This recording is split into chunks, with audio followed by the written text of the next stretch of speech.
Вітаю вас, глядачі та підписники мого каналу. Мене звати Андрій Клюс, і це нова рубрика на моєму YouTube-каналі, яка називається «Вчимося готувати разом з топовими світовими шефами». І сьогодні в наших гостях шеф – це ікона французької кухні, це людина, шеф-кухар століття по версії гіда Гумійо.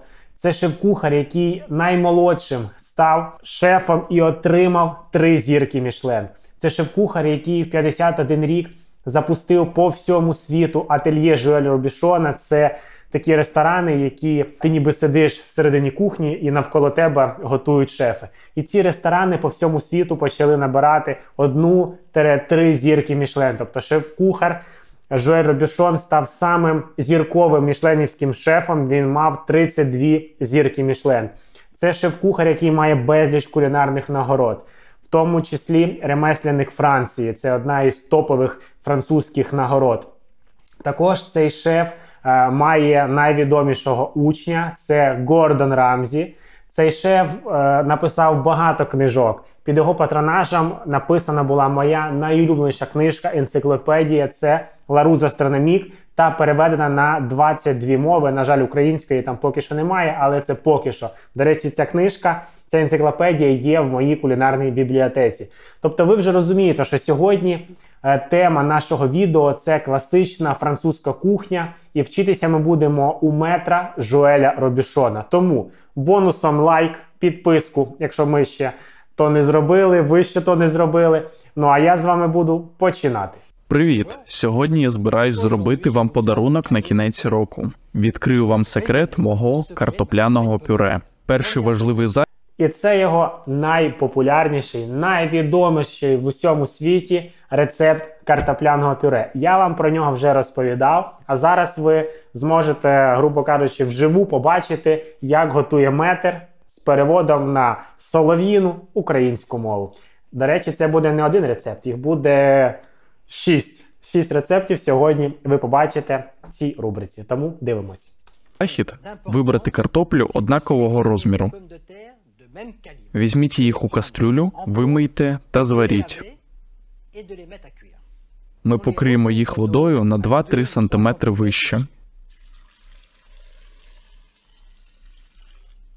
Солимо їх приблизно 10 грамів крупної солі на літр води.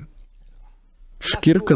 До речі, ви розумієте, що сорт картоплі також має бути особливий, якщо ви хочете отримати таку саму текстуру. До речі, в описі під цим відео будуть рецепти всіх цих 6 страв. І ви можете подивитися, скільки там чого йде, і відтворити ці рецепти в себе вдома.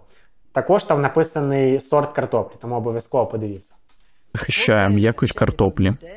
Таким чином, картопля впитує менше води, і пюре буде менш водянистим. Картопля вариться 25 хвилин на повільному вогні. Перевіряємо приготування. Цікава технологія варити картоплю для картопляного пюре в кожурі. Напишіть, до речі, хто так само варив чи зварить обов'язково по цій технології. Ножем наколюємо картоплю. Якщо картопля легко прорізається ножем, вона зварилась. Зараз найважче, бо шкірку треба зачистити, коли картопля гаряча. Щоб не обпектись, викладіть їх на тарілку. Пропускаємо картоплю через млин для овочів. І перш за все уникайте міксерів, які мають тенденцію подрібнювати всю картоплю. Тому збираємо всю м'якоть картоплі. Ну ви розумієте, так, що міксер, він має на увазі блендер.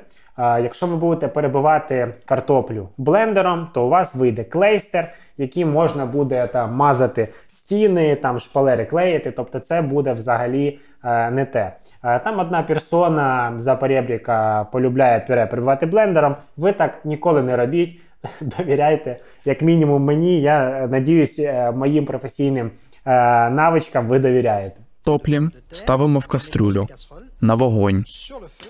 Тим часом беремо кастрюлю. Щоб молоко не приліпало до дна, налийте на дно кастрюлі трохи води. Виливається 200-300 мл незбираного молока і доводимо до кипіння. За цей час підсумуємо перетерту картоплю. До речі, цікава техніка додавати трішки води на дно сотейника. Я, наприклад, до перегляду цього відео навіть про то не задумався і того не знав. Це дуже цікаво, треба буде якось спробувати. Друзі, нема часу, коли відпочивати. Закрили вже наступний збір на антенну та дрон і вже відкриваємо новий збір на пікап для ССО 200 тисяч гривень. Тому для того, щоб вам донатить було не тільки цікаво, а ще й приємно, хочу нагадати про подарунки. Як ви бачите, у нас є ось такі подарунки. Вже поїде зараз РПГ та ось такий один короб від кулемета нашим людям, які донатять, розіграємо. І далі також будемо з вами розігрувати який? Такий, напевно, що давайте ось такий. Розігруємо РПГ. Думаю, що це американського формата. Тубус від РПГ. І розіграємо з вами ще один ось такий короб від кулемета. Тому донатимо від 100 гривень. Ви можете взяти участь в розіграші короба, від 1000 гривень ось такого класного, унікального тубусу від РПГ. Тому донатимо, приближаємо перемогу. Слава Україні! Топлю на повільному вогні в сухій кастрюлі, додаючи потроху 250 грамів дуже холодного масла, нарізаного на частини.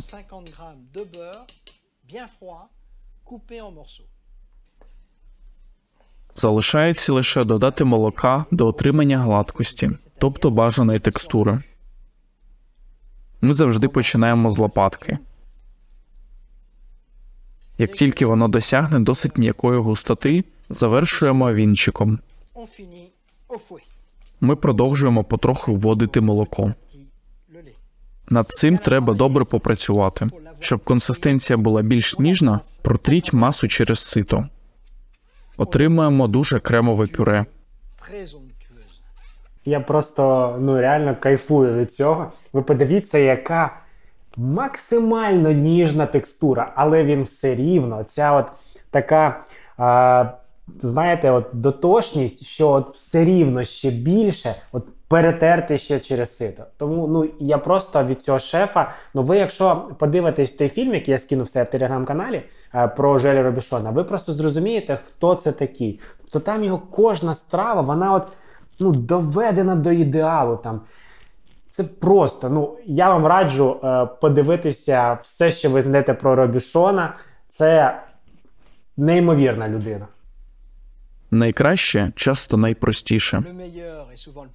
До побачення і, звичайно, приємного апетиту.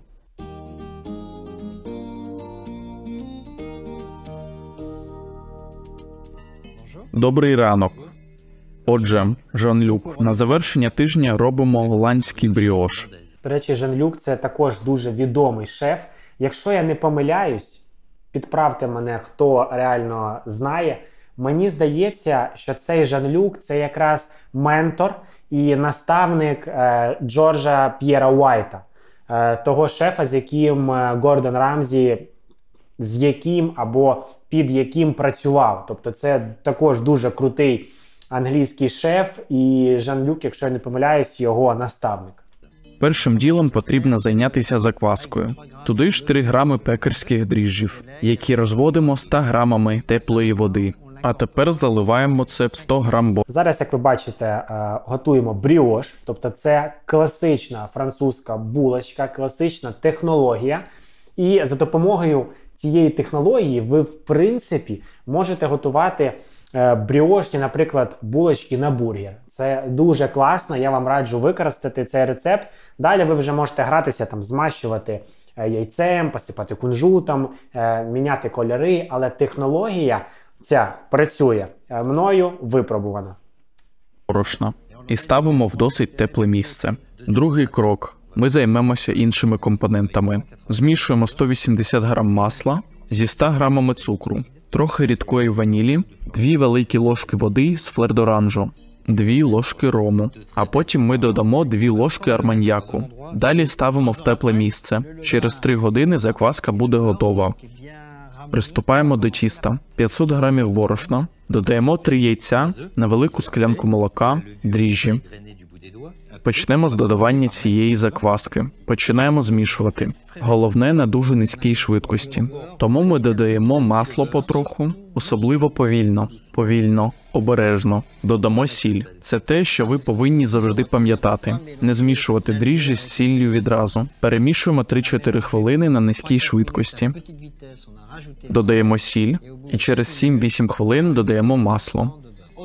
Ми дамо йому постояти, щоб подвоїти об'єм у помірному місці. Через годину дивимось. Робимо обертальний рух ось так. Тісто має відновити свій початковий об'єм, і ми дамо йому знову вирости. Після чого будемо його розминати вдруге. Ми розділили його на 3 частини. Ми зробимо маленьку кульку за допомогою руки. У нас виходить кільце. Дуже важливо. Дуже цікавий кейс. Реально дуже тішуся, що можу дарувати вам такі рецепти, яких просто ви не знайдете там в україномовному, як мінімум, перекладі. І тут, коли перекладали це відео, то там був переклад «робимо це ліктем». І я думаю, точно не ліктем, такого бути не може. І тут реально робимо кільце за допомогою ліктя. Такі технології, це класична французька кухня. Для мене це було відкриття. Напишіть, до речі, чи бачили ви коли-небудь, щоб ліктем робили форму таку тіста? Маленьку квасолину ми ховаємо сюди, викладаємо його на тарілку. Внизу покладемо аркуш пергаменту. А коли він збільшиться в об'ємі вдвічі, приблизно через 2 години підрум'янимо і поставимо в духовку. Ось такий результат. Вона взійшла. До речі, цікаво, нащо класти в тісто квасолину. Напишіть, будь ласка, хто знає, тому що я, наприклад, навіть не мав у мене якихось ідей, чому це треба робити. Пекарі, я думаю, ви точно знаєте. Це ласка, яку ми даруємо йому, щоб воно підзолотилось. А тепер ми збираємось підсолити його, додавши трохи цукру. Ставимо в духовку, попередньо розігріту до 180 градусів на 25 хвилин. Ви дійсно відчуваєте запах арманьяку. Також відчувається запах флер-д'оранжу. Ваніль. Дамо трохи охолонути і можна їсти.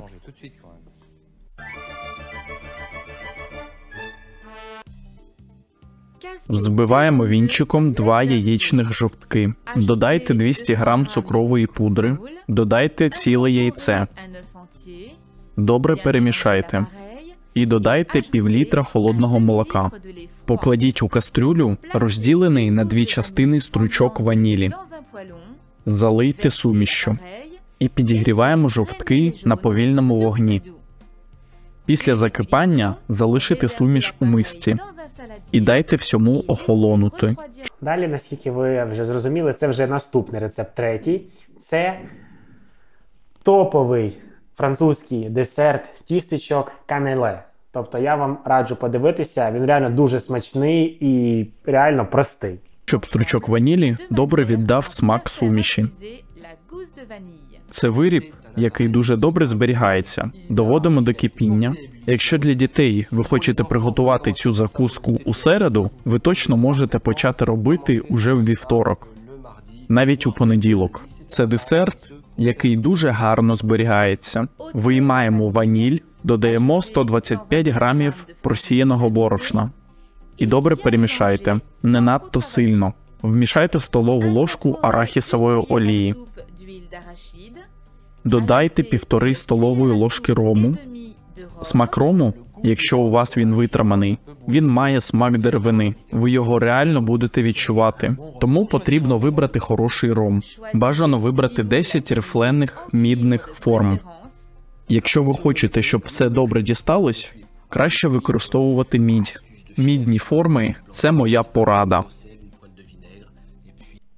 Але єдиний мінус мідного посуду в тому, що він капець який дорогий. Тому якщо у вас є мідний посуд, то ви реально круті. Друзі, нагадую, що я ділюсь з вами доступом до своєї крутої кулінарної бібліотеки, яку я збирав більше 10 років. Там топові книжки відомих топових шефів. І Нома, і Eleven Medicine Park, і Larousse Gastronomique – це сама крута кулінарна енциклопедія, яка була написана під патронажем Жуеля Робішона, топового шефа французького. Тому пиши мені в інстаграм в особисті хочу, і я відкрию вам доступ до своєї бібліотеки. Розвиваємось та стаємо кращі разом. Беремо розм'якшене вершкове масло, змащуємо форми маслом і ставимо їх в холодильник. Таким чином, масло добре прилипає. Заповнюємо сумішю на 2/3. Випікаємо канели 45 хвилин при 200 градусах. Зачекайте 5-6 хвилин, перш ніж вийняти із форми, і їжте їх теплими. Дякуємо за перегляд.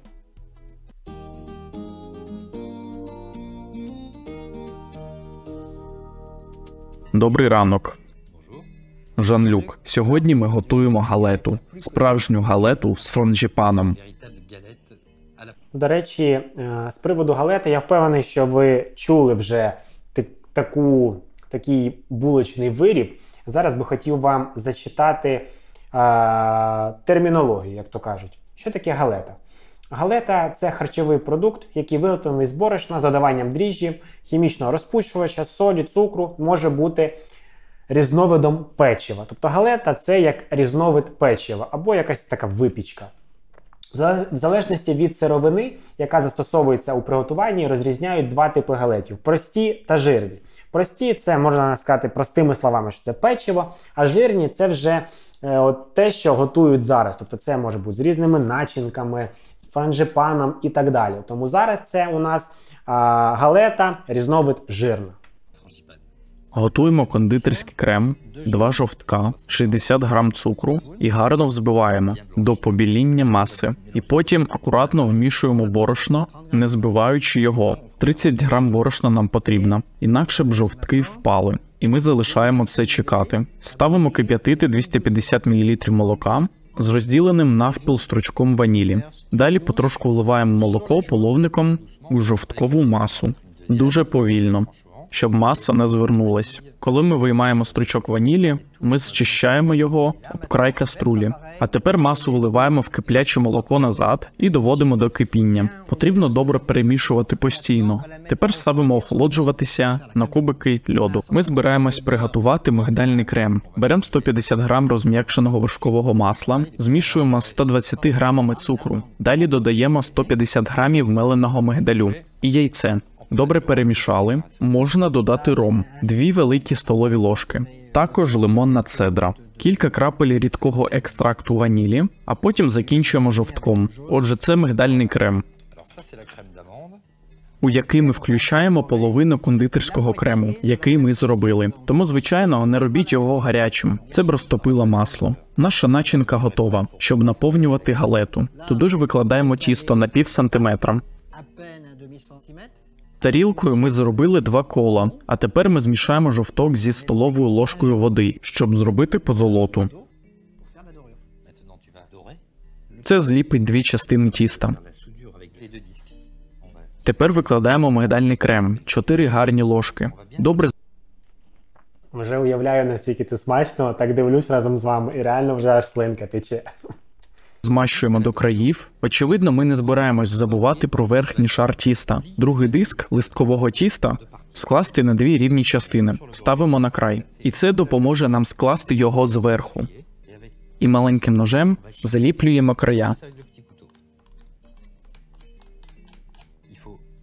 Зверху він повинен підрум'янитись. Робимо центральний отвір, який не дасть галеті роздутись. Трохи декору, малюємо візерунки ножем, щоб було гарно.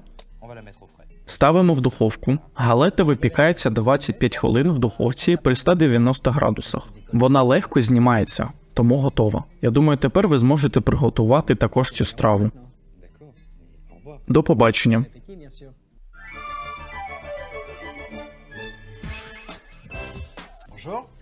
Сьогодні ми разом збираємось приготувати оригінальне суфле з кокосу та шоколаду.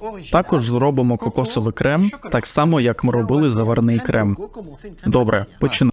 До речі, також дуже крутий шеф. Я думаю, от зараз він ще такий дуже молодий, але зараз ясно, що він вже старший. Яник Алено. Тренер французької збірної по золотому Бокюзу. Це один із самих один. Самий крутий кулінарний конкурс в світі, який започаткував Поль Бокюс в 75-му році. Тобто це дуже крутий. Це як шефи роками просто в ньому беруть участь, там 50-60 років, не принципово. Тобто отримати там золотого Бокюза, тобто їх є 3. Золотий Бокюз, срібний і бронзовий. Тобто якщо ви отримуєте Бокюза, то це все рівно, що Оскар отримати, розумієте? Це такий вишак, що просто кращого немає. От Яник Алено тренує французьку збірну. Різні роки, ось останні роки він їх тренував. Тобто це крутий шеф, ресторан Арпеджо в Парижі. Клас. Раджу, до речі, про нього також помоніторити інформацію. І зараз вони будуть готувати суфле. Простими словами, суфле ви 100% їли. Це те саме, наприклад, шоколадний фондан. В принципі, можна звати також суфле, тому що це тістечко, яке запікається, це кекс, і з якого витікає рідина. Тобто це також буде схоже на кекс, а всередині воно буде рідке і ніжне. Трохи нагріємо кокосове молоко. Воно почне нагріватися разом зі 125 мл звичайного молока. Змішаємо 3 жовтки, 40 г цукру. Потроху додаю всі інші компоненти. 15 г кукурудзяного крахмалу, 15 г борошна. Потім я додам кокосове борошна та кокосову стружку, 15 г. Я збираюсь влити сюди гарячу суміш 2 видів молока, постійно помішуючи вінчиком.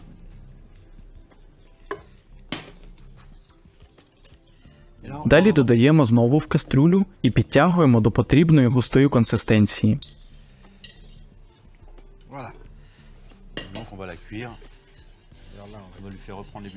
Так добре, тому ми знімаємо його з вогню. Ми повинні уникнути надмірного нагрівання, бо пригорить. Додаємо до маси 25 грамів шоколаду. Ви повинні вибрати шоколад 75%. Натираємо на терку та додаємо.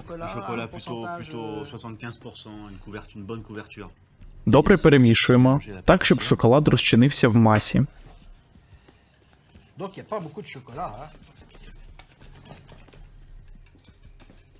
Далі даємо охолонути. Суфле ми будемо готувати у духовці. Розігріємо духовку до 170 градусів. З вентиляцією або конвекцією буде добре. У нас є 4 форми. Потрібні форми приблизно 8 на 4 см. Змащуємо форми маслом. Посипаємо цукром. Не бійтеся його сипати. Насипаємо форму. Крутимо. Головне не лізти туди пальцями. Після додавання вершкового масла ми більше не чіпаємо форми. Тепер взбиваємо білки. Маємо 4 заготовки. Ми вже взяли 3 жовтки і 75 грамів цукру. І я додам дрібку солі. Взбиваємо вручну вінчиком. Вони завжди піднімаються в 3 рази. Успіх суфле насправді залежить від того, як ми взбиваємо білки. Вони, як правило, дуже піняться. До речі, хотів би акцентувати на такому моменті, що ви собі уявіть, що раніше не було таких блендерів, міксерів, тобто шефи, кухарі працювали фізичною силою і механічно то все взбивали.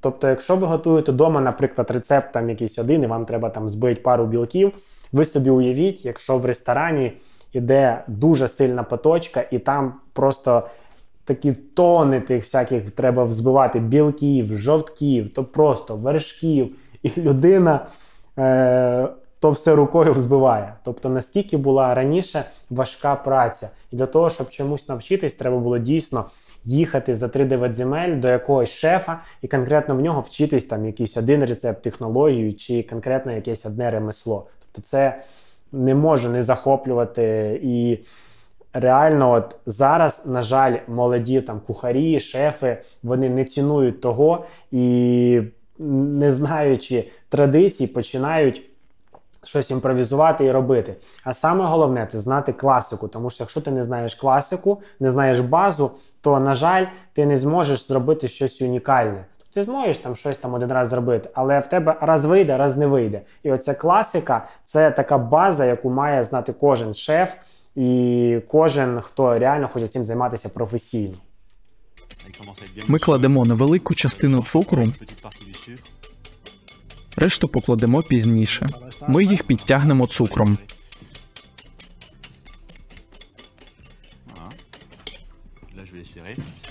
Ви бачите, що рух уже не той. Тож зараз ми змішаємо їх із нашою масою, але вводимо потроху, щоб білок не впав. Потім ми зможемо з'єднати з рештою яєчних білків. Подивіться, яка гарна маса, дуже м'яка. Вона дуже кремова. Треба змішати і повернути назад, крутити. І, власне, масу піднімати знизу вверх. Це, до речі, та техніка, якою я користуюсь, я вам її показував, коли готував шпинатний рулет. Оця техніка, як правильно взбивати, так само сабайони готував. Знизу вверх, для того, щоб маса не впала. Бачите, це дуже важливо. Ми здійснюємо ці рухи, щоб залишити пишність. В той самий час додаємо 75 грамів шоколадної кульки. Отже, Янік, ми робимо рецепт для скількох людей? Ми робимо рецепт для 4 осіб. Отже, у нас є 4 кокосових макаруни. Давайте розмістимо його в центрі. Ось так. Зверху покриваємо нашу масу. Потрібно бути обережним, щоб не забруднити края форми. Після цього знімаємо надлишок цукру, який знаходиться просто на поверхні. Знімаємо залишки основи з бортів форми. Далі ставимо в піч, поклавши формочки на деко. Мені подобається ця духовка.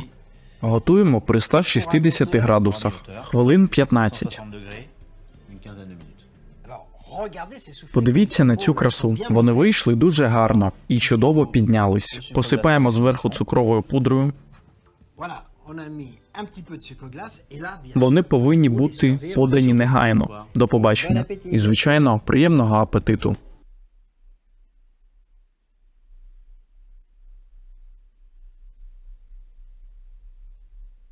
Який рецепт хліба ми сьогодні будемо готувати? Нарізний хліб.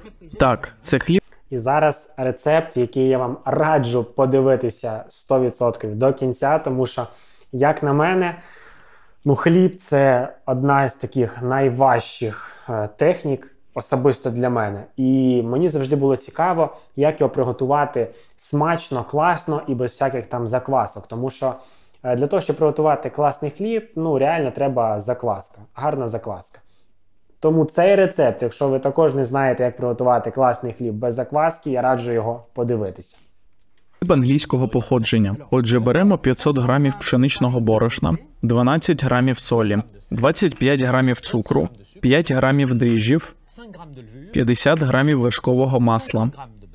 Ось воно, яке чіпляється на дно. І 10 мл молока.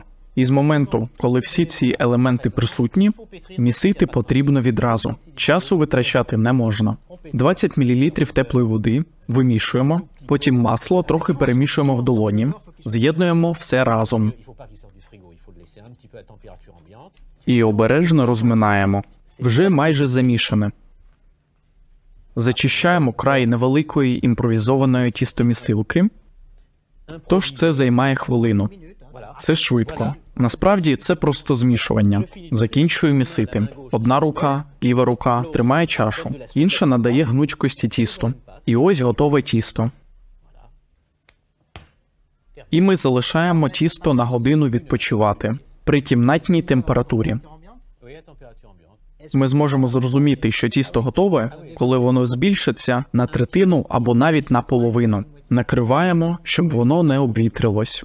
Тісто відпочиває. І ми також даємо йому скоринку. Дуже просто. Тісто має годину відпочити.